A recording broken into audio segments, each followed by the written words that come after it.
தோணாலும் ஒண்ணு பண்ண முடியாது. வெளியில போப்பா. பண்ண முடியாது. ஒரு உயர்ந்த குடிகள அந்த மக்களை நீங்க தான குடிகாரங்களா மாத்துனீங்க.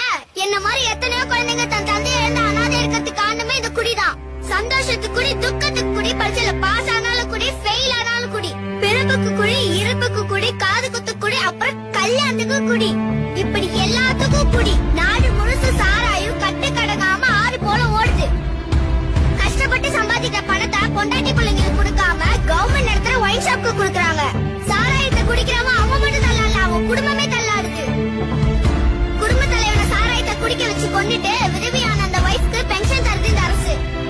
கற்கை நின்றே பிச்சை புகினும் கற்கை நின்றே சொன்னது அந்த காலம். பிச்சை எடுத்தாலும் குடின்னு சொல்றது இந்த காலம். இந்த நாட்டுல குடிக்காக பிச்சை எடுத்தவங்க நிறைய பேர் ஆயிட்டாங்க. சயின்டிஸ்ட் ஆக வேண்டியவன், டாக்டர் ஆக வேண்டியவன்லாம் இப்போ வீட்ல குடிநோயாளியாய் முடங்கி கிடக்குறான். வாங்க நம்ம எல்லாரும் ஒன்னா சேர்ந்து போராடலாம்.